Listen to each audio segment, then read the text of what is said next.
Hey, welcome back to the podcast. What if I told you you could give me $216,000 over 18 years, and in return, I would give you $9,150,000 back? Would you take that bet? You better take that bet, because that's exactly what our guest today, Gantry Wilson. What's up, G-Money? Good to see Tom, you, buddy. Great to see you. Thanks for having me in. Of course. And Mary Jett, right? President of our coaching company. That's me. Who was right there at the very beginning. This guy, 2 weeks into the business, we're at Miles Square Park in Orange County, California. I'm doing an event, and he walked up as a 2-week veteran of real estate and became our first coaching client outside of my original group. Yep, and actually, I didn't sign up right then. I wanted to think about it a little bit. I was a little bit hesitant. Even better. Nothing has changed. Even better. Nothing has changed. And what was interesting, I think you just got dog right there. yeah. Yes. I love you. But tell us True. the story. So what was interesting was there was an agent in our office who was Yeah. with your dad, Yep. and she was a huge client with your dad. And Who was it? Iona Miller. Of course. Oh my gosh, Oh, yes. I have a great story. Remind me. I almost got in a fist fight. I'll just say that. Yes, in a tuxedo, and she was in a gown, and so was my wife. But I'll tell She's that a story very later. German, She's "Rah," amazing. right, She's amazing. But sold Yeah. millions of dollars back then. Yeah, And- she became my client. She became my personal Oh, client. I didn't know that. Post almost the fist fight. Okay, so So Ilona she said, Miller "Don't sign up for Tom. Yeah. You need to come see Mike." And she Right. said, "Come be my guest." And she actually paid for my No, ticket. she said, This is "Darling, amazing. come. You need to come and see Mike." That's exactly what she yes, said. Yes, So come and see Mike. So I showed up at Mike in Palm Springs. Yeah. I went and saw him on stage. yes. And I was like, this isn't me. I've done sales my whole life. And you know, Mike, you know, he's very much like, yes, don't I do do. this. All you do is you make calls and you know, poo, open house, you spit on the stage. Yeah. And I was like, that's not how I want to do it. And Tom's big thing at the time, and still even now, Right. is there's no wrong way to prospect. Right. You can Right. always get deals as long as you're out there and you're prospecting, you're active. Okay, hold on really fast. Dad, if you're listening, we love you. We love you. We're just, Mike, he's we love best in you. your house, but you know, I'll see you for Thanksgiving and for Christmas and everything else. All right. And so from that conference, I called in and said, I want to sign up. Right. While I was at your dad's conference. That makes it even better. I didn't even know that Oh, detail. that's right. I remember that. But the funny thing is that we didn't even have a contract. I had to make it for you. Mary, you're not making us look very professional. Okay, Well, that was we were 18 years ago. babies. We were babies. Okay, so Gantry, you're in Huntington Beach, but you serve Greater Orange County. Right. And I shared these numbers, 9 million. We actually just sat here and went through your entire, 18-year career. You made $250,000 your first year in the business 18 years ago. Like that's nuts. And you that started in like beats April. Well, you're old. That's right. I'm the oldest one here. I'm going to get hit for that. So I want to unpack the lessons, the journey, the missteps, the mistakes, because there's a pretty good chance someone right now is listening that is somewhere around the world and they just got into the real estate business and they're thinking to themselves, if I could take an hour with Gantry and cut off a decade of learning, that would be a worthwhile hour. That'd be well. There's probably even a veteran listening going, all right, well, how did he make $9 million? Like, I want to do the same thing. So I want to unpack all that. But first, give us context. Like 18 years ago, what were you doing prior to real estate? Why did you go into real estate versus anything else you could do? Give us the understanding So on that. since high school, so I was electrical engineering at USC. Yeah. But I knew I didn't want to become an engineer. So I wanted to go into sales, technical sales. And so I was selling to aerospace companies. I was selling to engineering firms. And did that for quite a while. And had a bunch of different sales jobs. And once you learn to sell, to me, it was like you can sell anything. Where did you learn to sell? Yeah. Like where? Like you remember the courses they sent you to? I mean, I've done them all. Like I did everything from selling to CEOs to spin selling to all of those. And even as a little kid, I used to sell door-to-door Christmas cards. I'd sell door-to-door cotton, the caramel-colored peanuts. And, Yes. I used It to was do in that all your the time. blood. Yeah, I mean, it was always something I loved. But you've got this like, blue color, high analytical, and somehow someone said, you might want to learn how to smile. Yeah. Right? So I've always been more of a people person. And the engineers, Right. you sit behind computers, I'm like, that's not for me. Yeah. And so the job right before I got into real estate, I was vice president of international sales for a manufacturing company. And I was traveling 2 weeks a month internationally. Yeah. And I was commuting to El Monte from Huntington Beach. And my wife was pregnant with our second child. Yeah. And I was like, I just can't do this anymore. And so I literally, quit and said, honey, I'm going to go cold turkey. We're going to go into real estate. Now, I mean, talk about pressure. I mean, my wife's pregnant. She was Right. 5 months pregnant. And you were loaded with cash It's our savings? second child. Yeah, we didn't have that much. We had some savings, but not a lot. Yeah. And I was just like, I don't have time to figure this out. And so I need somebody to tell me what to say, what to do, and who to go say it to. And that's what I'm going to do. And so that's why I was like, I got to get a coach quick. Right. And so that's why when you came and spoke, I was like, this is exactly what I need. Like I said, I don't want to figure this out. Just tell me what to do and I'll go do it. I was the most coachable I've ever been in my whole life. Sure. That's true. Yeah. We should call his coach right now. I know. Where he's at today.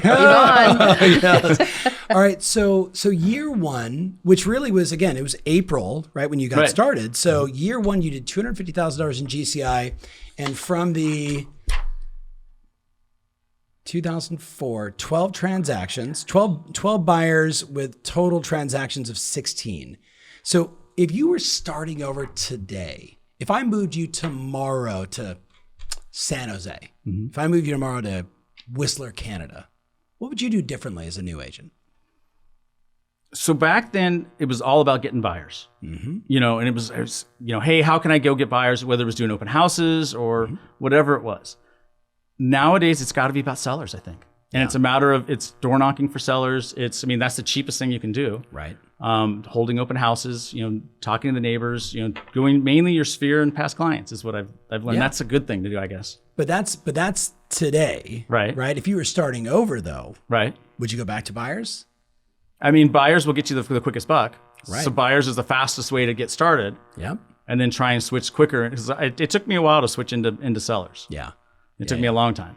So let's again, I don't mean to only talk about the past because we're going to talk about you've had a lot of incredible runs and experiences. Remember, guys, he got started went right into the just you and I together in our businesses. Like 2006, here we go. 2007, holy shit, right? Yeah. The whole world changed.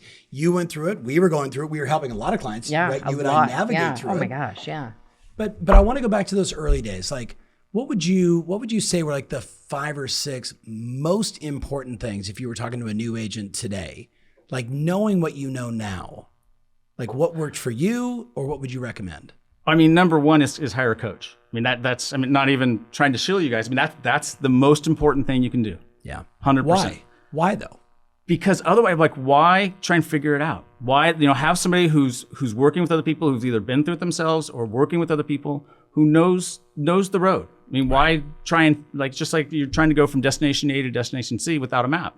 Doesn't make any sense. Do you get the fast pass when you go to Disneyland or do you wait in line? Yeah, always we try and get the fast pass. Yeah. Right. It's okay. So like that to me, like that's it. Like anything I can do to shortcut, spend 2 days versus spending 2 decades makes sense. 100%. So get a mentor, get a coach, right? Get access to information. What's number 2?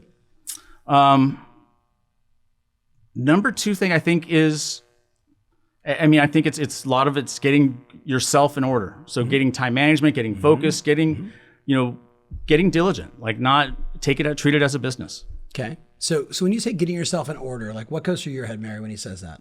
I would look at what does your day look like? How do you structure it? What are you doing with lead generation, lead follow-up? Who are you reaching out to? Especially if you're a new agent, do you identify immediate sources of business? And I know you've talked about open houses, door knocking. Some people can't do that in their area, and it's interesting that you say buyers. And I wanted to ask you when you said that, how do you leverage a buyer to get a seller?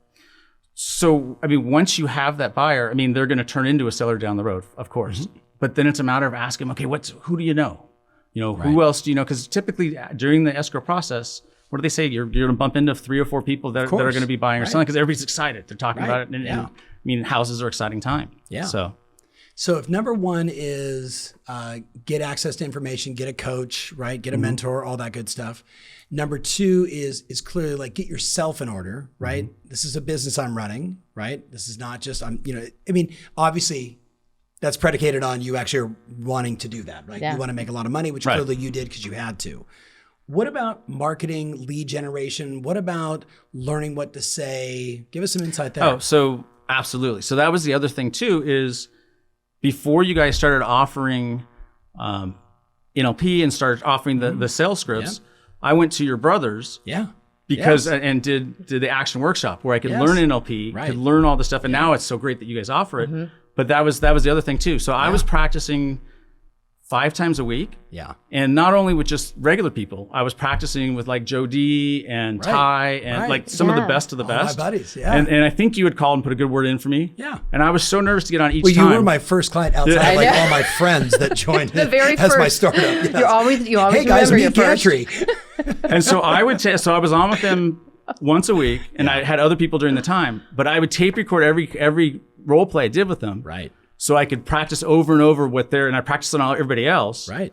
And so the next week I could give them back their scripts, Yeah. and they were always blown away by that. But it was because I was copying it and listening to it and really just practicing That's over and awesome. over. But don't you think you had the unfair advantage coming from corporate sales where like that stuff was like mandated? Like you have to know to sell a technical product, you're not winging it. So you learn scripts, but it's so much better. It's so more personable, Right. and it's so more intimate. Right. And with the corporate stuff, you're selling to the buyer or whoever it is, and it's black and white. Yeah. It's kind of maybe the difference between commercial and residential. Potentially. So Gantry, I'm curious because it's like you had multiple role play partners, but was it the same script but different deliveries? So did you learn a lot from that So too? that's as exactly. well? So we would go through a script, and once we got it, then we move on to the next script. Excellent. Yeah, So that's great. and so then it would stay on it for a while until you really knew it. You could say it. You had it inside, and you don't have to think about it. So your second year, you went from 16 transactions, 4 listings sold, 12 buy side, if I'm reading that correctly, to 25, 20 buyers and 5 listings sold.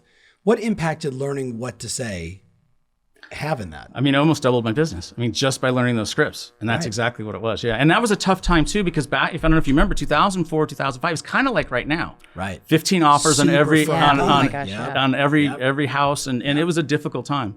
But it was a matter that's going in. And I used to present in person back then too, for my buyers. Right. And I always had a little trick where I would leave, I would take a picture while I'm presenting the offer of my family on a little frame. And then I would forget and leave it there. So while they're looking over, Oh my You God. would bring a seller as you're presenting your buyer offer, or give us the no. context. So of I this. would You have lost me. I'd have Yeah, a picture of my cute buyer family. Oh, okay. And if I thought it was his own family. I was like, Here's my family. I gotta have this deal. Man, I gotta eat. Like, look at my kids. I'm sure everybody That's where I thought thought that. you were going. I was like, whoa. Oh my gosh. Of course, now you can't do that. Now you because can't do of it anymore. fair Right, housing right. and right. But I would leave the frame there, so Right. while they're picking the best ones, they'd be looking at this cute little family that would stare at them on the frame. Oh, that's quite impressive. That's mafia right there. That's like, and if you don't take this off, like, Look, how could you make them? How could you not take their offer? okay, so learning what to say, right? What about marketing and lead generation? I mean, you chose us because we are the no wrong way to generate a lead. We want you to have lots of different opportunities, and ultimately it was about understanding that people have individual DNAs and styles and approaches, so you find what's right for you. And you have your own tribes. Right. And so one of the tribes, so I went to USC. Yep. And so what we developed was a campaign to go after SC people. And Mary Jett helped me with that. Yes. And so We did this we marketing actually piece created a together. series of postcards that I sent off to my alumni network that I knew and was able to start generate sales off of that too. So Right. Were they freaked out by that? everybody loved it. Like it was, I was worried that I might get a little bit of blowback on it, but everybody was like, cause we did creative pictures. I hired a kid to go shoot landmarks at SC. Yeah. And then we made creative, things about houses, to interact with it. So. Right. And from your group and your networking group, that's what it's all about. I mean, it's like you refer them business, they refer you. Right. So it's like Exactly. It's a tight knit. SC's used to that, Yeah, exactly. I mean and that's a great message for everybody here. And so if it wasn't college, it could have been high school, and if it wasn't that, it's your church. If it wasn't that, it's the people you smoke weed with. I'm just saying. oh, okay. Mary Jett. But I think what was key was make it unique, because they're used to getting all this other stuff, and so that's why I tied right into what they loved was SC pictures and SC stuff. Yeah, people are going to bust my chops for that, but really I should have said Jim Bishop and riding bikes, right? Because that was Mary. That was Jim's true. like, Yeah. I've got this great networking group. We all ride bikes, but I'm the only real estate agent. I was like, brilliant. All right, so fast forward, we go into the global economic meltdown. How did you pivot? So during that time, right before that, Yeah. I thought I was the newest Rockefeller. I was making great money. Oh yeah. And Let's go back. You're now at like between 28 and 35 transactions. Well, no, 26 transactions in 2007, and the wheels came off because the next year you went from 420 GCI to you down to 290, and your average commission percentage retained went from 2.2 to 1.8 Yep. overnight. So That's a haircut. So that was a tough time. I don't know if you remember. And personally, what was going on is during those previous years, I started buying rental property Right. with zero down, negative cash flow. Oh my God, I just want to punch you in the face. all the stuff that I was young and didn't know. Yes. I wasn't that young, but I should have known. But who cares? It's all going to the moon. Right. So You're like both my 20-year-old. To the moon, Dad, to the moon. Here we go. And So what happened? I lost my ass. Yeah. And not only did I lose those properties, I kept I ended up short selling. So my thing, but I ended up maxing out every credit card to pay the negative cash flow on it. Wow. So not only was I negative on them, but then I was negative, like I was maxed. By the end of it all, I was upside down about $600,000. What was that like for you and your wife? That was tough. That was a tough period. Yeah. So we're talking 08 at this point, right? That's exactly right. So in 08, that's the year you went down to 290. Then I see REO for 4 straight years, all the way to 2012. So I hit the darkest point, and it got to the point where I actually had a notice of default on my own house, stapled to the door. Gosh. And it was scary, and I was like, I don't care. I'm keeping the house no matter what. Yeah. And literally I was like, okay, my back's against the wall. I've got to do well. And it was kind of like before where my back's against, I've got to do well. And I just went out and sold as much as I possibly could. And then at that time I pivoted. And that was right when you actually introduced me to my first REO account. And all of a sudden I started going after it. I was like, okay, this is the route. And so started going after REO accounts. And by the end picked up 12 different REO accounts and started selling those over the next 4 or 5 years. Yeah. So, but it got to that low point, saved the house, and then all of a sudden we took off. So what's the lesson? I mean, because there's probably 50, right? Relationship lessons, money lessons, investing lessons, don't put all your eggs in one basket lessons. But when you reflect back on those times, like if you were sitting here with your kids and they were, older by another 10 years, market goes up, market goes down. What's the most important 3 or 4 things you'd share with them? I mean, I never ever buy negative cash flow stuff. I mean, it doesn't matter how small it is, but as long as it's generating a positive cash flow, that was, 100%. So, Okay. I will never buy negative cash flow again. Yeah. And like you said, if the market goes up or down, it doesn't matter if you've got rents covering it. Right. And we're going to sit on it for a long time. So. Right. So that's one. How about you and your wife? So it brought us actually closer because it was tough, and she, it could have gone either way, but because of it, she's a good lady and stuck by me and said, you know what, let's, we're going to get through this. And it caused me to focus back and came back to kind of the basics. So by then, it's already been 4 years. Right. So I went back to getting up and do my affirmations and do my role plays because I was an experienced agent 4 years in. Yeah. I didn't need to do script practice anymore. So it brought me back to the basic, back to script practice, back to role playing, back to having a schedule, back to, all the stuff you're supposed to do. Yeah. But you kind of, you get away from it. Yeah. So if I understand correctly, it's like you deviated from your plan. That's exactly And during that time, were you following up with your center of influence and past clients, or were you just totally laser focused on your REOs? I didn't go after the past client sphere. And so, because I feel guilty. Because now it's like, okay, I sold in these homes, and now it's like worth half of what it was. Yeah. And I was like, it's going to the moon, you got to buy now. And so I was, and so I didn't know what to say.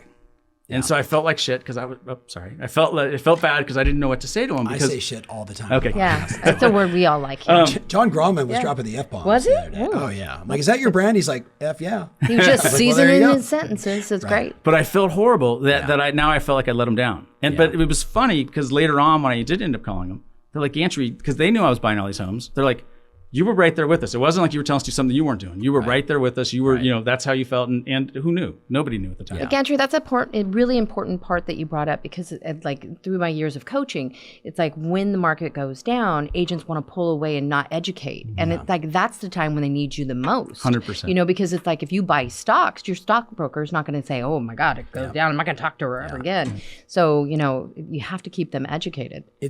I would even say too, like no true relationship exists with the fear of the consequences of the truth of present. So if we can't be friends on the way down, if we can only be friends on the way up, do we really have a relation? You know what I mean? Like when things are great, like it's easy.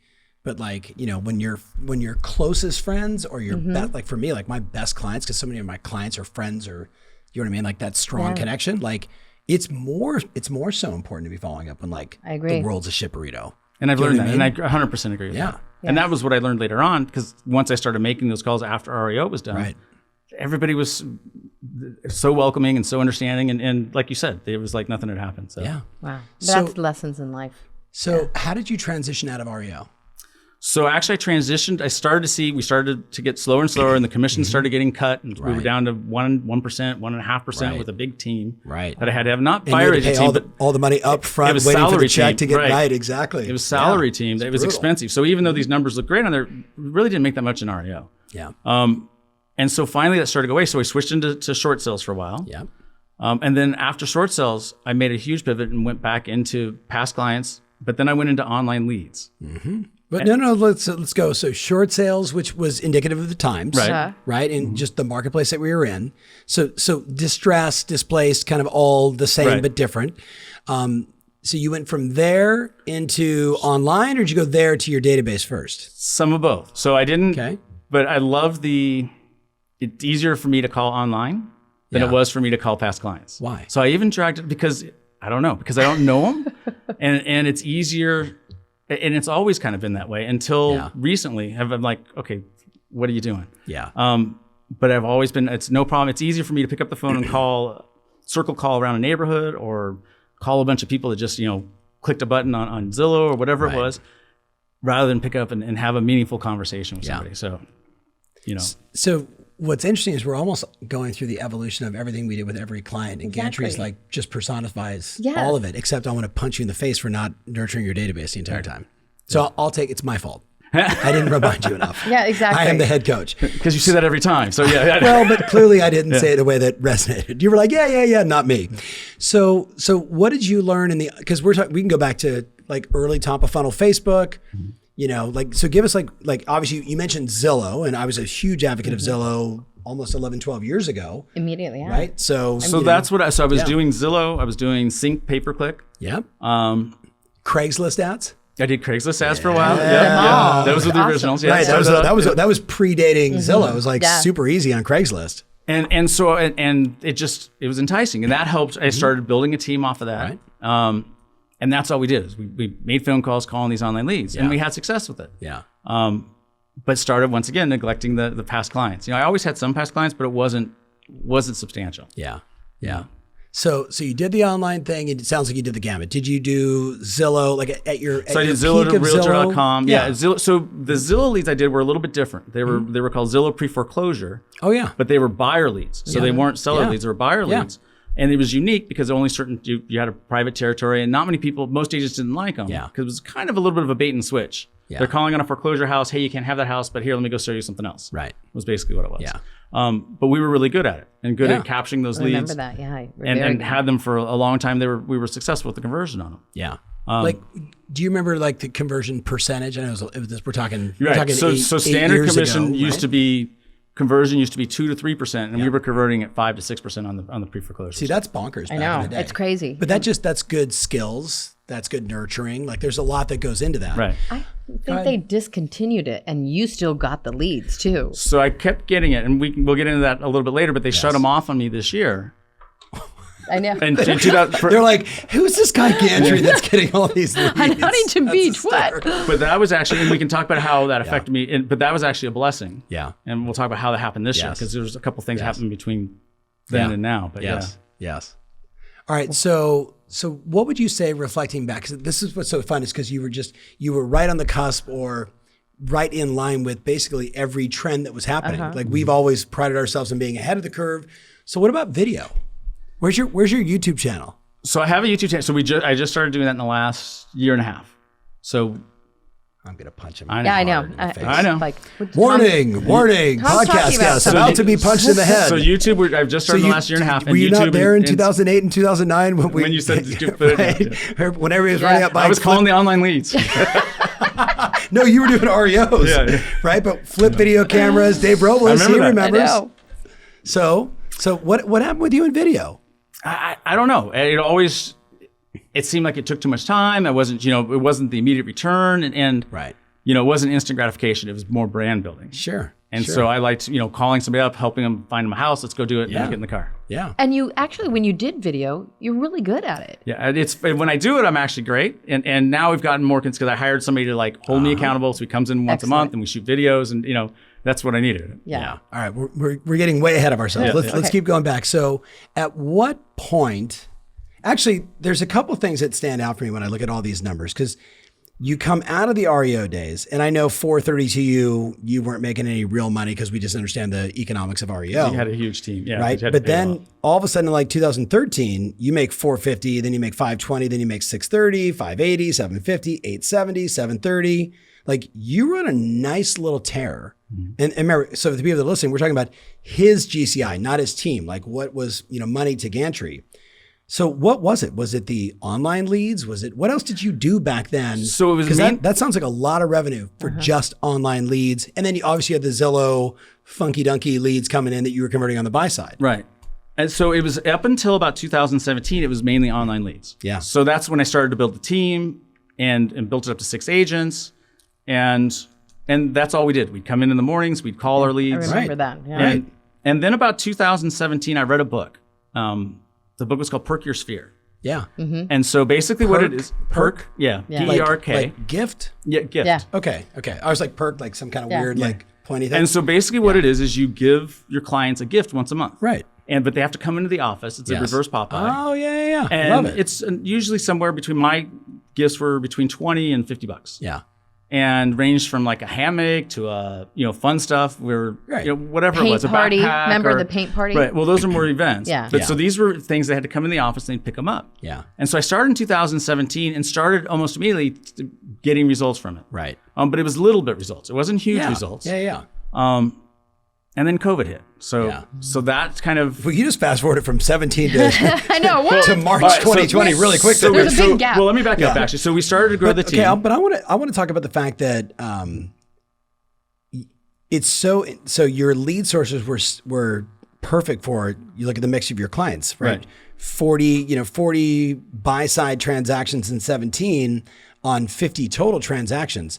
So you never seemed to figure out that listing houses was important. Right. So I was more focused on buyers. I said with love, right? So what was that? So that was that so intentional? the 40 was the team. Yeah. And the 10 was me doing the listings. Got it. But what was happening at the time, I had this team of 6 people, but I was so focused on the team that my personal production went down. And so you can see how much money I made. Actually, like I cracked $1 million in total sales. Right. But my personal income that I got even from the team was 500. Yeah. Which, poor me, but still, Suffer. Yeah, I know. But imagine 500 here, 500 but there. But you got the expenses much higher. So of course. So now you're spending a lot more money on all these leads you're buying and everything else. But I wasn't focused on listings. I was still like, and I was all focused on them, making them successful, and not really keeping my own production up at the time. Yeah. And I didn't get over that hump where, to me, at least what I've learned now is it's you've either got to get over 6, get up to 8, 10, 12. Salespeople. Right. Sales buyers agents. Right. Because up until then, that's the struggle. Danger zone, man. Right. It's the danger zone. Okay, I got to stop because like someone's listening that knows me and maybe has met you at events like, oh, Tom and Mary are like kind of beating up Gantry. I want to be very clear. Like, I have so much respect for you. The thing that I'm hearing that I've never, because first time in a podcast setting like this, really going deep with you on this stuff, is when he goes after something, he does everything, 100%, like whatever, like that is Yeah. such an there's a lot of skimmers. Do you know what I mean? Like, oh, I'm going to try this. Dabblers, we used to call them, right? Dabble this, dabble. Like, you're like, we're going all in, online leads. We're going to be the best at it. We're going to convert the highest. It goes deep. Right? Like, Really that's, deep. so where did that come from? So that's a positive and a negative because I get so single-minded focused. I and get that's that. the I ADD get that. kicking in Sure. where I get so focused and all consumed with it. Yeah. Like, It how sounds do we more do it? like How do we make it? OCD, not ADD. ADD is like, hey, whoa, but right? Like, True. So, but that's a huge skill set.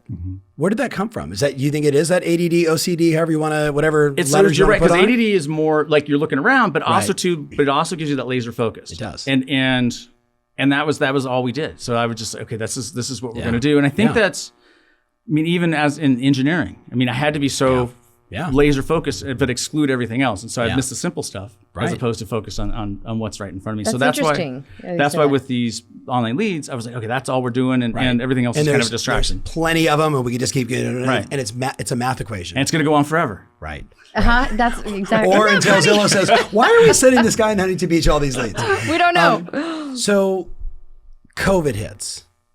So there's a few things that happened. So COVID was rough time for everybody. Yeah. It was difficult, and you did such a great job of coming on each week and just kind of keeping everybody's spirits up. Yeah. for me, that was a really tough year. So why? I mean, it was tough for everybody, but why? Like, give us an example. So in that January of that year, my lead buyer's agent left, and he was the main producing. He was the guy who handled everything. He was the one who trained everybody, and he left. Ruh-roh. And I'm like, crap. Yeah. And then everybody else left. Yeah. And so then I kind of I shut down. Yeah. And so for the first 3 months of that year, I had, or for the first up until July of 2020, I had 3 sales. And that was it. And we're talking like a consistent 50, 60 deal a year producer, and all of a sudden you go to 3 up until in July. 6-7 months. And so I was like, but imagine still having the expenses of somebody who's making 700,000. Now we got 3 deals. So I had that stress. And then just to kind of add on to it, I shattered my ankle in June. Yeah. And so now, not only How did you do that? Yeah. So my I wife, thought we weren't supposed to be outside during June in Southern California with COVID. So my wife says I was playing like I was 20 years younger. Yeah. Probably more like 40 years younger. But I was on something called a one wheel. So it's a skateboard with a big wheel in the middle. Oh my God. I know exactly what And it they go is. 20 miles an hour, and they go 20 Yes. miles at a time. And I had 600 miles in mine. So that's what I would do, is I go ride this thing. Yeah. But they're known on occasion to just nosedive. You're going along 20 miles an hour and just nosedive. Yeah. And I've got the full, like my mom, or my wife says I look like the 40-year-old virgin. Yeah. Oh my gosh. Full So I have a helmet. helmet, I got wrist pads, I got elbow pads, I got knee pads, I got padded shorts. Is there a photo of this? Because we're going to Oh want my that for the gosh, podcast. this is great. Yes. It's pretty bad. So, but I obviously didn't have anything Safety in my ankle. first. Yeah. So I was going along and shattered my my ankle, and God, full on with Gantry. a plate and 6 screws and 2 pins. Oh, man. And I'm used to standing up to when I prospect, and now I have to keep my leg above my heart and keep it up. Right. And I was for Still to date? no back then. Oh my yeah. gosh. So Like, just recovery. yeah. So, but for several months, I couldn't stand up, and it would hurt and to walk and everything else. And so I have Yvonne Arnold as my Yes. coach. Yeah. And she said, Gantry, this is a blessing. Yeah. She goes, at the beginning, between losing my buyer's agent, that's when the Zillow shut off. Yeah. At the beginning of January of that year. And The so old now, wives' tale. Things come in 3s. I know. Assistant, lead buyer's agent, and buyer's agents, An and ankle. your ankle. Yeah. and lost Zillow. Yes. And so, Okay, 4. Or, yeah. You're an well, no, so the overachiever. system was still there, but lost Zillow, ankle, and then lost buyer's Yeah. agent. And Yvonne looks at me or tells me over the phone in her Yvonne voice. Indirect way. Yes. She says, Gantry, you've been to all these Tony Robbins things. Yeah. You know what you need to do. Yeah. Get the hell out there and do it. Yeah. And so she basically said, okay. And so then what happened? Because I was depressed. Okay, but and how did you take that? it was carefrontation is what they Yeah. call it. Yeah. And Yeah. it was, I was backed into a corner. Yeah. You know, I've got all these bills coming in. Got every kid's, my daughter's in college. Right. I've got another one Right. getting ready to go to college. Yeah. I'm like, okay, we've got to make this work. And so, first of all, she said, you need to hire a showing assistant. And I'm like, well, I never had one before. So I hired a person to go show the homes for me. I set up the appointments, and she would go take the buyers around. She'd go, go in and actually for listings, and set up and have a little camera so I could talk to them. And that was the biggest blessing of all, because it forced me to change my business. Yeah. And change your comp model. Right. Dramatically. Way more net to you. Right. So she was paid hourly plus 5% of each of the Right. deals that she brought in. So That's the model. I know. 5% of Congratulations. commission. Sorry. Yeah. No, I got it. 5% for the listener. Hourly plus 5% versus half 50. Yeah. in all the other expenses. Yep. Right? Brilliant. Especially for your own personal book of business. Yep. Yeah. And so, but then I got my mindset back, because that was the problem. I didn't. So she said, you need to start doing your affirmations. You need to start doing your daily daily accountable checklist. Yep. And what that was, I used to do it a long time ago. And basically what it was a checklist of things you need to do each day. Yeah. So one of the coaches realized that I wasn't doing it at the right time.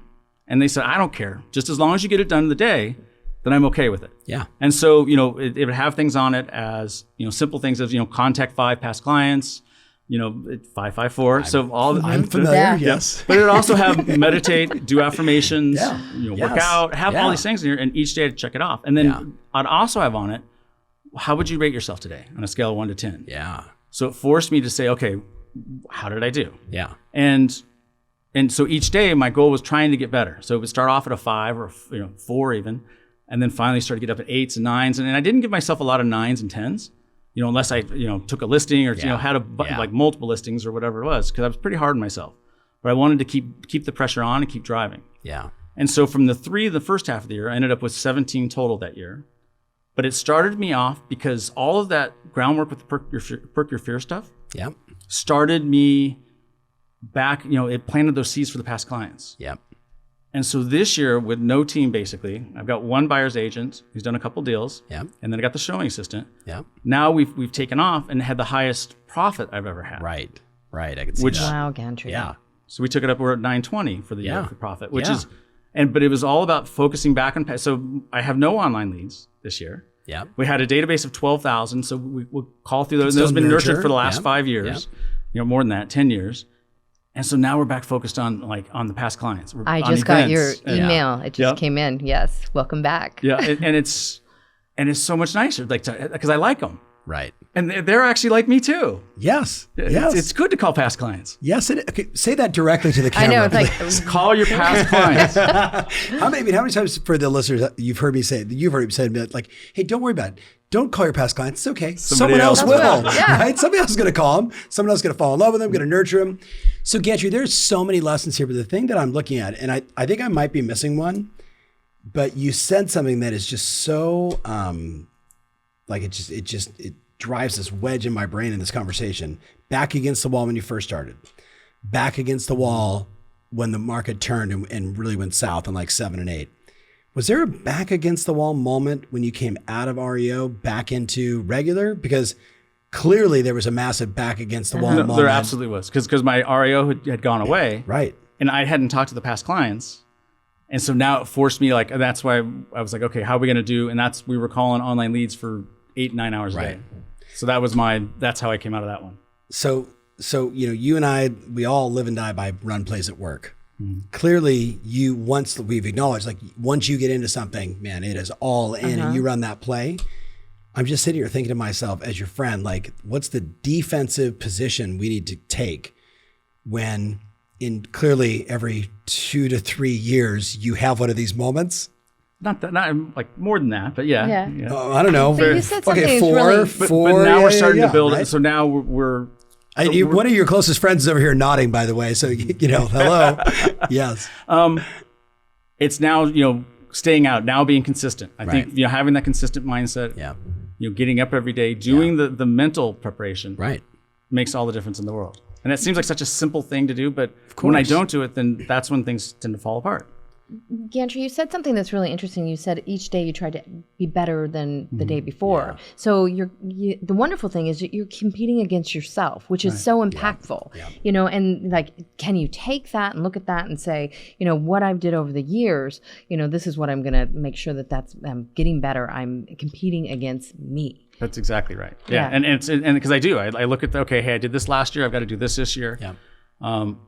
And grow every year. Okay, how do I do it? And how do I do it in less time? And how do we do it? And now it's focused on how do we do it so we can spend more time with the family, and how do we, keep growing those numbers at the same time. So Okay, so if I was starting over today as your coach, and I'm like, all right, Gantry, so where is your business going to come from? What are the buckets for 2022? So buckets for 2020, primary one is now that we're able to do events again. Yeah. So we're doing events. We're starting Perk Your Sphere up again. Yeah. So it's past clients is the primary. Past client center of influence database. So we break database into like 6 different cohorts, right? So there's past clients that can do transactions, past clients that can refer, sphere that of can do influence, and transactions, sphere that can refer, Exactly. versus agent referral, which we haven't even unpacked. And I know you get a ton of that business. Yep. And then those old leads that you have, right? So there's really 6. Who's going to get the most concentration? Past clients, 100%. Okay, so past clients.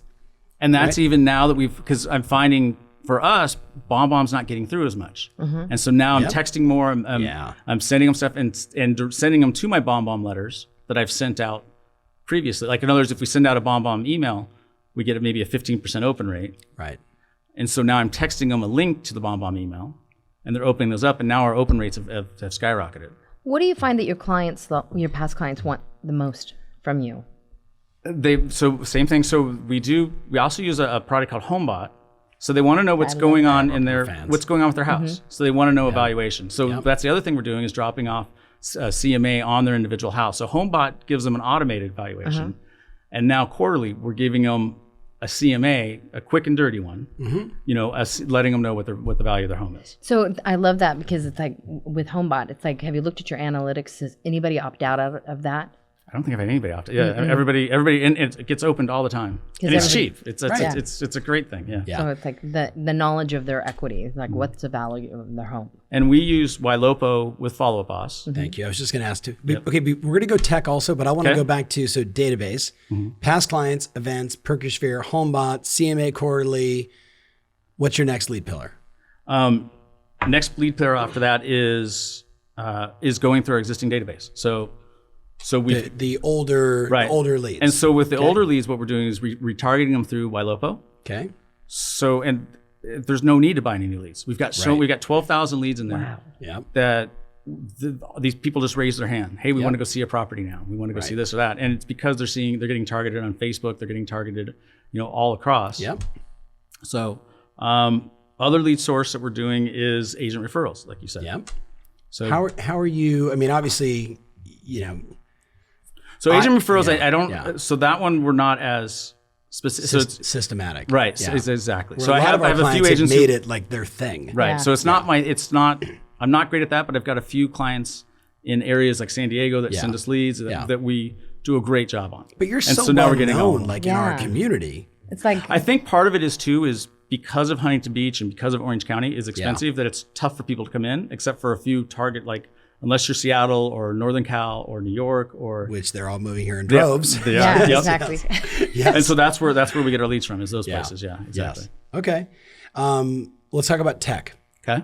So you mentioned YLOPO. Yep. So we do YLOPO right with Follow Up Boss. Right. With Follow Up Boss. So big shout out to both those companies. Love them both. Using HomeBot too. Yep. HomeBot I got. Is Follow Up Boss your primary CRM or okay? Follow Up Boss. So we switched from Commissions Inc. over to Follow Up Boss. Yep. And mainly because of the ability to plug other things into it. Yeah. So because Sync is very closed-minded, they don't let you plug stuff into it. And so now we can. Sorry, Sync. And so we also use Call Action is a big one for us too. Call Action, big Jesse. Jesse, if you're listening to this, call me. Love Call Action. Yep.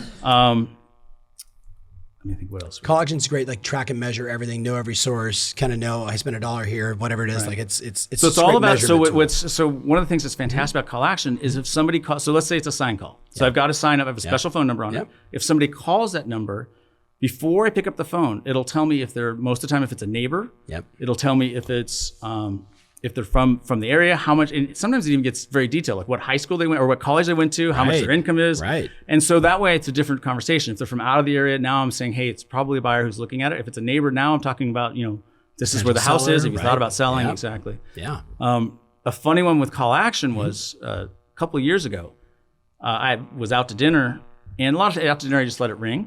Because once they call in, it has automatic text messages that go back to them. Right. And all of a sudden, up on the name, comes the secret stones. Yeah. And this guy and I was like, whoa. Could it be that secret stone? Yeah. So this guy big name says, hey, I saw your name. I want to see this home. Yeah. It was, and so he said, I'm a prominent family in California. I'm not going to tell you who I am. And so they're one of the big, huge family. It's like a little did they know. You're like, that's okay. I know exactly who you are. Yeah, and so that's why I said, do you want to see it tomorrow? Yeah, and so ended up showing him property.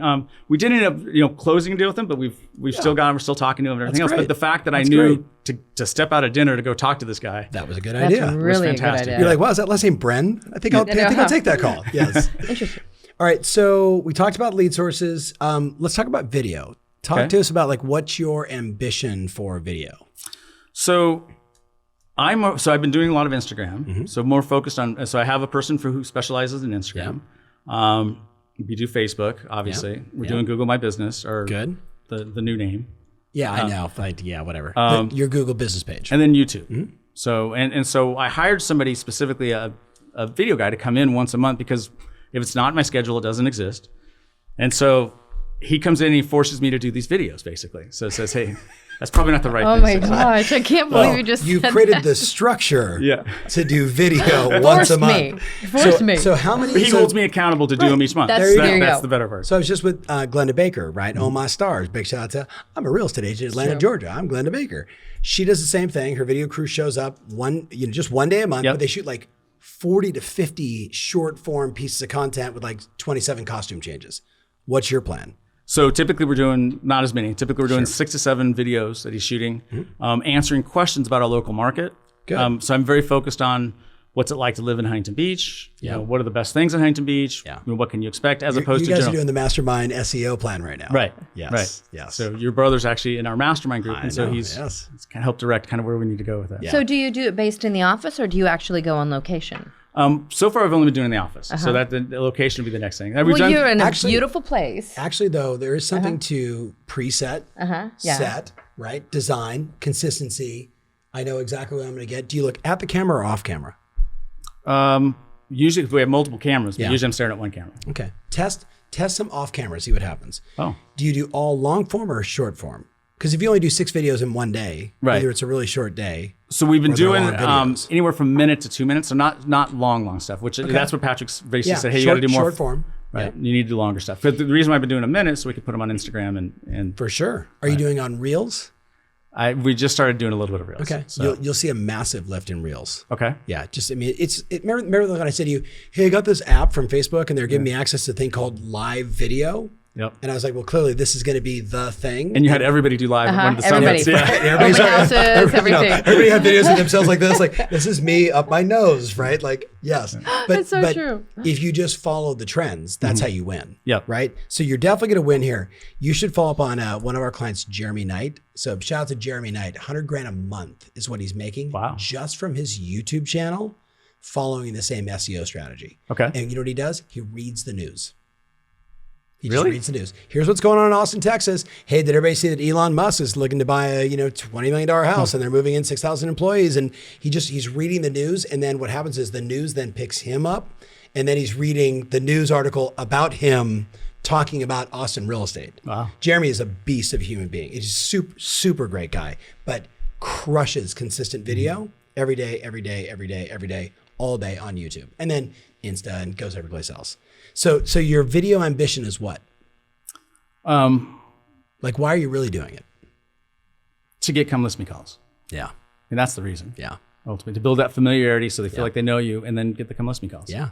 And the success I've had in it is not so much getting those calls, but it's validation. For sure. So, because anytime I go on a listing appointment, we watched all your videos. Right. So that's kind of, to me, I feel like that's the first step. Yep. Is now the validation, and then soon the next step is to get new clients. So a couple of weeks ago, we did a mastermind with all these video rock stars. I saw that, right? yeah. And Christoph Chu said, here's how it works. If I get a call like, hey, we want you to come talk to us about our property. How did you hear about me? Oh, we saw you on YouTube. Oh, how many videos did you watch by chance? He's like, if they tell me like north of 5, it's a come list me call. Right? Like they know me, they like me, they understand my style, they understand who I am and how I'm going to show up. And he's like, it just greases the wheels. And I don't understand why most agents don't get that. Like you clearly get it, and that's what you're going to build towards. Working on, yeah. Why do you think most people are still not doing video? I mean, it is 2021, 2022, 2023. Like the world has changed. And you've done is better than perfect. Right. And so I think people are worried about how they look, how they respond. I mean, even I have that. Okay, do I need to, let's make sure we've got this or that going, but it doesn't matter. Even if it just get it out. I know some people that are super boring on video and they kill it because they're just consistent. You know what I mean? Yeah. Just okay, I'm gonna give a shout out to David Caldwell, who's like, here's what's going on in the, Portland, and like Dave says, I am a dry, like analytical. I mean, he's a beast of a human being. I love you, buddy. Amazing. But like, if he was here right now, he would go, yeah, that's it. Me. I just read the news, and then they call me and say, come list my house. But it makes sense because they keep on seeing somebody. Right. Like, well, it's the obvious choice. Yeah. You're actively, in front of me. So. All right, so I have a bunch of random questions. Okay. You were going to say something though. Go ahead. No, go ahead. The other thing we're doing too is circle calls. Yeah. So okay, the other thing, is on either our listings or new listings. Yeah. Calling around those, and telling, once again, old school, nothing new and earth shattering, but just making that contact. Yeah. So we're calling and texting. Yeah. Saying, hey, did you see what happened with your neighbor? So. Yep. Jeff Mays. Yeah. That script I love is that. so good. Oh my God. Did you hear what happened with your neighbor? Exactly. They're like, what? Yeah, man, we just sold our house for $865,000, right? Multiple offers. So your circle calling, go ahead. I was just curious. It's like when you call or when you text, how are they responding to you? I mean, most of them, especially when it's a lead in about it's information. So if you're not selling, and then it's, oh, by the way, do you know any of your neighbors thinking about selling? Right. Oh, and by the way, have you any thoughts of selling? Yeah. As an afterthought, Yeah. as opposed to when are you selling your house? Yeah. And when's that going to be? Yeah. It's interesting because it's like I've talked to several people and they've forgotten to do those preview open houses for the neighborhood. Yeah. So I think getting back to that too is, I mean, you were great. People want to with get open out. houses. So yeah, I mean, Yes, people exactly. love right now. Right. It's like open houses are great, and especially He's answering one of my questions. Yep. every single one. We always do a Matterport tour. Yeah. So a 3D tour in every house. And it's so true because it's a second showing. Yeah. So Yeah. you get serious buyers because they don't need to, and less neighbors because the neighbors, if they're looky-loos, they don't want to, if they can't be busy, they just click online, they can see the whole house and walk through it. Yep. But the neighbors that come by are coming for a reason. They're coming to list out or check you out. And the buyers come by, it's their second showing. So they're very serious. Yes. And so to me, open houses right now, if you can do them, Yeah. they're gold. Okay, so you're already checking open houses. Yeah. So we know that one is a yes. Uh, Geographic farming. I don't geographic farm. Okay. So why? I've never done it. But now Blasphemy. I know. I know. He's looking at Dave Robles over here, who's he's a geofarm king. He's Is that exploding. the king? Mainly because of online leads at the time. Sure. And now because what I'm trying to do is, so we're layering this too, we're starting to do postcards. So once new listing, we're postcarding around them with a QR code. Good. We're Smart. texting. And so it's kind of like a focused geofarm. It's not really geofarming because they're not getting to know me. Yeah. But it's kind of, we're popping around, hitting them and hitting them in multiple ways. And we're also targeting them too through Facebook and Good. and other ways too. So we're also going back and retargeting them too.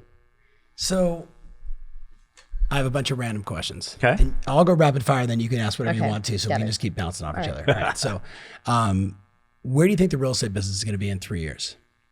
What do you think the biggest trend changes Well, I mean, will it's be? 100% it's teams. Yeah. Everybody, and you're already starting to see it. And I know you you say it, but it's really coming to fruition. I mean, you've said it for a while now, but now you're seeing people consolidate, and it makes sense too because they have big money, they got expensive stuff, they have the best of the best technology. If you consolidate 20 people together, pooling of the income. So I think it's critical to either start. I mean, I think even starting on a team is a great idea if you're a new agent because that's where you get your experience. You're going to learn. Yeah. You've got a built-in mentor. Definitely. And I think it's fantastic. I think that's a great way to start. Nowadays, I think it's hard to start unless you've got a great coach, once again, but even with that, I think it's good to be on a team to start off as a brand new agent because you don't have any expenses. Yeah. How do you think consumer behavior is going to change over the next 3 to 5 years? I think it's going to go all online. I think it's going to be much more in 3 to 5 years. I mean, it already is. Like that's why we talked about we do 3D tours. It's all about trying to make it convenient for them. Yeah. They can schedule they're already doing it. They schedule their appointment online. They do everything online now. Yeah. But they still need that interaction though. I don't think we're going to, I don't have any concerns that we're going to go away, at least not immediately. Now, maybe out of 10, 15 years, I don't know. I think there's always going to be a need for that personal interaction. I mean, for a perfect example, I've got buyers, first-time buyers, bought one of my listings, and it's a matter of walking them through the process and spending that time and making them feel comfortable. And even a lot of times I'll tell buyers, this isn't the right house. Yeah. I'll let them and say, no, I'm not letting you buy this house. Let's go find a better one for you that's a better fit. But it's that being genuine and being concerned about their needs and making sure that they're happy. So that's what you're not going to find online. That's a great video for him to do too. For sure. I had a huge, I'm not going to name the guy, but I had a huge debate with a buddy of mine recently over, he's like, real estate agents are going to be, and I'm like, oh, okay. I'm like, so tell me why. He's like, I bought a Tesla online. I'm like, and I looked directly at his wife and I said, is a Tesla a house? She's like, no, not at all. The humanness of help me walk through this emotional journey, making the right decision. I don't see that ever going away. I don't either. But where do you see us in 10 years though? I don't. So I think commissions will be compacted. for sure. We will not have less real estate agents. Right. Oh, you don't think we'll have less? Because NAR, every MLS, every state, unless need the money. unless they merge into one superpower MLS and one association for the entire country, which already exists, is called NAR, right? I just don't see it. Those businesses are predicated on having way more people paying their fees, not knocking them, but that's their business model, right? I think it's going to be, well, you look at the data that I shared with you guys recently at the summit, right? You take the top 25% of MLSs across the country, they're doing 73.5% on average of all the volume and therefore all the GCI. I don't see that changing. I don't at all. think that's more going to be like the top 10% is going to do 80% of the business. I mean, it's already there. Like Right. I don't know if it'll be 80, but it'll probably huge. look like that because it'll be the Gantry Wilson super group. Right. And there's 75 people on the team and you're a teamerage, right? Like your own brokerage essentially inside of a team. I'd love to take that information and see what's the similarities amongst these agents that puts them in that top tier. Yeah. You know, and kind of extract that. But it's like, what do they do? Is that personal touch? You know, to your point, I don't think it's ever going to go away, and there's always going to be a need to be in front of a real estate professional. Yeah. All right. So, what's the worst part about selling houses? If you don't train your clients how to treat you, then it'll be horrible. Then they're going to call you all times of night. They're going to call you. And so I make a point not to pick up the phone at 8 o'clock at night. Yeah. I call them first thing in the morning if they call at 8, even though I could pick it up. But if I teach them that it's okay, then they'll keep doing it. Yeah. And so the worst part of real estate, I think, is if not training your clients, because then it runs your life. You can't go to the game. You can't be focused. Like if you're watching your kids, play soccer, now you've got to pick up the phone 100% all the time. Yeah. Where if they know that, I tell them up front. So when I start working with clients, I tell them, hey, these are the hours, and I don't have it I used to have it on my voicemail. Yeah. I don't have it in the voicemail, but now when I work with people, hey, I'm available from this time to this time. This is the family time at night. Most of them, they love it. Right. It actually, I think, endears them more, saying this is my family time. This is the time we're with them. And so I'm not picking the phone up at nighttime, but I'll get back to you first thing in the morning. That's wonderful because you take that and put that into their perspective too. It's like, I want to respect your time with your family. Right. And I know that, what can we do after business hours too as well? I'll be there first thing in the morning. If there's an emergency, I mean, it's something, the deal's falling apart or hey, we're presenting offers, we're negotiating. But on general, in real time. Yeah. But then when they call, they're like, oh, I'm so sorry. Hey, and of course, you need to take this. So setting the boundaries, which is really good. What do you like most about it?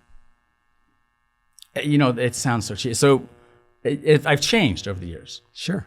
When I first started, it was about the kill. Yeah. Because I was a sales guy. That was the whole, Right. And now it's more, honestly, about helping people. Like I love that feeling at the end, when you put them in the right house or when they sell their home, like just last night I was with a client who's like, Gantry, I went into an area into Seacliff, it's a little bit higher price range. Yeah. And then everybody said to go with this one specific agent. But I said, no, when we bought the house, they bought it as an REO for me. And he said, if you give us the REO, you can sell it when we sell it. Right. And so he trusted me. Yeah. He's like, you have no idea. He said, I've told all the neighbors. We ended up getting 120,000 over the last comp, which was, and we were pushing it when we listed bananas. it. Yeah. And that was, we listed actually a little bit above the last comp. And so he was so ecstatic. And he's like, you do what you say you're going to do. He goes, I can't tell enough people about you about that. Yeah. So I'm going to take it back. Do you have the seller testimonial going out to all your? So we use a product called Ogvo. Yeah. And Ogvo automatically sends out testimonials to them. We're familiar. Yeah. I figured. Yeah. Are you part owner? Sponsor? No, I'm not a part owner, but I probably should be. Yes. That's awesome. So we use Ogvo Yeah. too. Yeah. But that's helped too. Yeah. One of the things that also has helped over the years, because it's all about the other thing too, is getting your reviews up. Right. And so what we've consistently done, which you have to be a little bit careful, but I've given away gifts before for whether to get our Yelp, say, hey, we're gonna have a drawing. Yeah. You get so many entries if you send us in. Yeah. And that's really helped boost our, but we need to get reviews in, and people are usually happy to do it, and especially if you incentivize them a little bit. And so we've given away like an Apple iPad. We've given away, Sure. Yeah. Because it's more than worth they're it. worth their weight in gold. Yeah. Definitely. No doubt. Especially in this industry, in this environment now, that's first thing people do is go look at your reviews. Right. Right. So, all right, Mary, I could ask like 1,000 more questions. What do you got? I've always been puzzled why you didn't do Geographic Farm because you're so talented with your marketing. I know. It was just like, Dave, you want to come in and join the podcast really fast here? And it's Talk about that? You've been in Huntington Beach for so long, and I'm sure there's certain pockets that you've sold home after home after home. And that talent that you have just needs to go. You're so personable. I think older, but as I've gotten more mature now where it's a different focus, I think now I'm actually in fact, I was talking to Dave Robles at lunch today. I was like, maybe show me what you're doing. Cause he's, how you're doing. Tell the story. Which one? The agent The in your farm. What? Dave, just jump. Dave, Come Dave, in just here. Get over here. which one? Come on. This Dave Robles. Yes. He's in. Hi. Yes. Yes. All right, so you told me this story, how there's an agent in your farm who kind of dominates it. And she does when all... he doesn't have a farm. You mean like Where he lives. No, Where he where he lives, lives. right? Exactly. And she kills it. She does all the things that you teach us to do. Mm-hmm. She has events, she does mailers, and the events were so good that Gantry liked to go to them. Right? All right, So that's he didn't want to farm because he wants to go. if you keep me coming to your events, I won't farm. Oh my God, that's so And great. I'm like, Gosh. dude, you've got to just go. I'm so sorry for telling this. Wait a minute. No, so I is love she- that. So she had the Easter egg hunts. She brings snow in. So were you out there with a basket getting eggs? Yeah, well, the kids were. Some of the kids Yes, were little, and they had yeah. Halloween contests. She did everything. Yeah, and, movies in the park. Is she Dave, still you're doing killing him right now. I know. Thanks a I'm lot, sorry. buddy. Wait a I'm minute, sorry. Gantry, is she still doing it? She's starting to retire now. Yeah, so What? Ooh. What are you Buy going her after business. her database? I mean, it's like, did you talk she about has a it? part. Okay, She's you already were cleared just off a of it. Yeah, so I know cutthroat. exactly Oh, what you're I'm saying. sorry. He's like, go after her database. I'm like, maybe you should buy her business. Like, No, I actually started. I approached her on it, but she already has somebody who she's been integrating in. So Well, Male it's or female? time. female. perfect. Yep. Male, female. So you're gonna be the male version. She's got the female version. You got it. Yeah. You definitely need to pounce on that. If you don't, I actually did this with one of our clients, and I'm not going to give her a shout out because I literally said, I will pay for your geographic farming. You just have to give me 50% of every dollar you earn. And her husband, I'm not going to say her name because she is a legendary agent like you. And literally her husband calls me and goes, "Are you serious?" I'm like, "I would do that in 2 seconds." He's like, "We're doing geographic farming." He's like, "If you're willing to pay for half of it," I was like, "I'll pay half." Or I said, "I'll pay 100%, but I want half the commission." Her average sales price is like 1.2 million, and she dominates the area, but it's all onesie twosie sales, right? Like meaning like they call her from her database, and I'm like, and you're missing all the. And every time I talk to her, she gets pissed about, oh, this guy out of town just came and listed another house. Oh, this gal from out of town just listed. I'm like, they're listing this because they don't know you. How could they not know me? And it's funny you say that because that before we started doing Instagram and what have you. Yep. One of the things that my mastermind group would say was, "You're the best unknown agent in Huntington Beach." Yeah. Yeah. And then now we're doing That's carefrontation from your mastermind group right there. And now we're starting to get, I know now that I'm was starting from to get, like I said, people are starting to recognize me. Like we're getting there. But Yes. but yeah. Just your name alone. It's like no one could ever Gantry, forget yeah. it. I mean, Right. it's like amazing. I'm still actually the only gantry in NAR's database. Really? Yep. Look at that. Fun fact, ladies and gentlemen. I know. You're the only gantry I've ever had on my podcast. That's Oh for my sure. God, could you imagine? It's like your marketing. It's like, I'm the only Gantry Wilson. You know? All right, so Gantry, where do they follow you on? Thanks, Dave, for jumping in. Thank Where you, do they David. follow you on Instagram? Are you at Gantry Wilson? No, I'm at Gantry. Yeah, so I'm actually at Gantry. So, First name only. I know. Wow, you're like at Zucks. Gotta use it. All right, so, so at Gantry. Gantry Wilson Group. Yep. You can also look me up Yep. on. So if you just plug in Gantry Wilson Group on Yeah. Google My Business, Yep. on YouTube, same Gantry Wilson Group. Love it. If you just plug Gantry, most of the time it comes up. They'll only send you referrals Yep, and so if I'm- you start farming. Exactly. They'd be like, Gantry, I want to send you a $2 million buyer from Huntington Beach. Did you start your farm? You know, I would really appreciate that. All right, so you answered almost every one of my questions. My last question for you is, what's important to you about a mastermind, and how should somebody start their own? Great question. So part of the things you invited us out here. So I'm here with our mastermind group. Yep. And our mastermind group started 14 years ago. Yeah. About 14 years ago. crazy. Yeah. And it was a group that I started. And out of that 14 years, we meet, we have a phone call every Friday morning. It used to be phone call, now it's a Zoom. Yeah, Zoom. At 6 a.m. And we've done different things. We've had it as an accountability group. Yep. There's 3 of us that have been in it the whole time. Yeah. And then usually there's another 4 or 5, sometimes 6, that kind of rotate. You know, they get tired or they grow or they change their perspective. But the whole goal of it is each week the person one person's in charge of bringing a topic. So maybe that's it. Like last week I had Yvonne speak to our mastermind group, Yvonne Nice. Arnold. You were like, I'm not even going to do anything. Yvonne, go ahead. It's my turn. That was a good move. But we'll bring people in, Yep. or what'll happen is somebody says, hey, I have a problem. You know, hey, can you guys help me? And so everybody will chime in and try and interact and say, okay, this is what I did. I mean, it's funny because we've got, a young Brian Schramm who's out of, Southern California. He's in San Clemente. Yep. And he's like, how do you get multiple offers accepted? I've never seen this before. Right. Oh my God. Because he's 5 years in the business. Yeah. And so he never Yes. saw, like beforehand. He's like, I'm just trying to get my offers accepted. Right, that's what I'm saying. He's Let like, alone what is this? doubling This is deals. crazy, Yeah. you know? And so it's fun to kind of, because we've been through the cycles and everything else. But so really it's a matter, the best way to do it is try and find like-minded people, not in the same area. Yeah. People that don't compete against each other. And then set the rules, set the boundaries. Okay, if you don't show up, you know, if you get one miss, if you don't know, let us know 3 days or 2 days in advance, then you're kicked out of the group. Yeah. I love that. It's Yeah. rigorous, right? Like not everybody gets to play. Yep.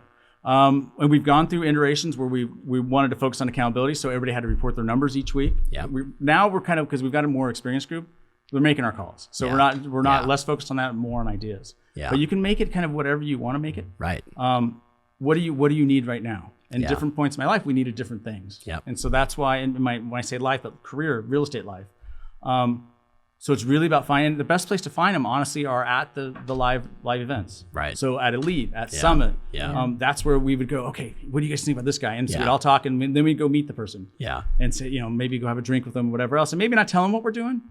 And then we present. Now it to they them. know, like, I'm being interviewed by a I think- mastermind. So you have a steering committee. We've all That's agreed. exactly. So Yeah. one person will throw out a name, and then we'll all Right. kind of like, you know, make a point to go meet the person. It's like your fraternity days from USC all over again.